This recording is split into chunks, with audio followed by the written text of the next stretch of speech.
పొద్దున్నే లేచి తలస్నానం చేసినప్పుడే నాది నేను అర్థం చేసుకోవాలి. ఎగ్జామ్ ముందు తలస్నానం చేస్తే తలలో ఉన్నాయని పోతాయని చెప్పి. ఇంతకు అర్థమైంది కదా ఏం ఎగ్జామో.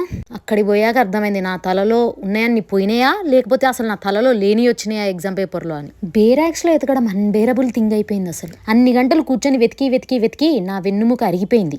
అఫీషియల్ కీ రాకముందే వచ్చిన కీ పేపర్స్ లో వెరిఫై చేసుకుందామని అంటే నా బీపీ ఎక్కడ డౌన్ అయిపోతుందో అని చెప్పి టెన్షన్ అవుతుంది. పాయింట్ ఏంటంటే నాకే టఫ్ వచ్చిందేమో, నా మట్టి బుర్రలో ఏం లేదేమో అనుకున్నా. తర్వాత బయటకు వచ్చాక తెలిసింది చాలా మంది టఫ్ అంటే ఓహో మనం కూడా సేమ్ పేజ్ లోనే ఉన్నామని. రిజల్ట్స్ వచ్చాక తెలుస్తుంది నా పరువు ఉంటుందా లేకపోతే గంగలో కలుస్తుందా అని. మళ్ళీ ఈ ఏబి ఎగ్జామ్ మీద ఒకటే రీల్స్ మీద రీల్స్, అదే టెన్షన్ లో ఉన్నానంటే కంప్లీట్ గా అవే రీల్స్ వస్తున్నాయి. ఇన్స్టా ఓపెన్ చేసే చాలు బీపీ డౌన్ అవుతుంది. పారాగ్రాఫ్ లాంటి క్వశ్చన్స్ చదివేసరికి 3 గంటలు ముచ్చటగా అయిపోయింది.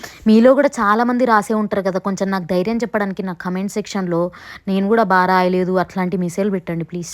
నేనేదో యుద్ధం చేయడానికి పోయినట్టు బలం కావాలి కదా, అందుకోసమని పొద్దున్నే రాగిజావ దాగిపోయినా, సారీ గటకజావ దాగిపోయినా. కాలేజ్ సెంటర్కి పోయాక వాళ్ళందరినీ చూస్తే నా బ్రెయిన్లో తిరిగేది ఏంటంటే వీళ్ళందరూ బాగానే ప్రిపేర్ అయి ఉంటారు, నేనే దద్దిమోహన్ లాగా ఏం చదవకుండా వచ్చినా ఏంటి అని.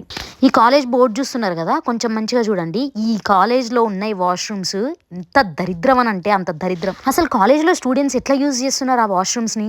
కాలేజ్ మేనేజ్మెంట్ అసలు మినిమం మెయింటైన్ చేయదా? అంత గలీజ్గా నా ఉంచేది.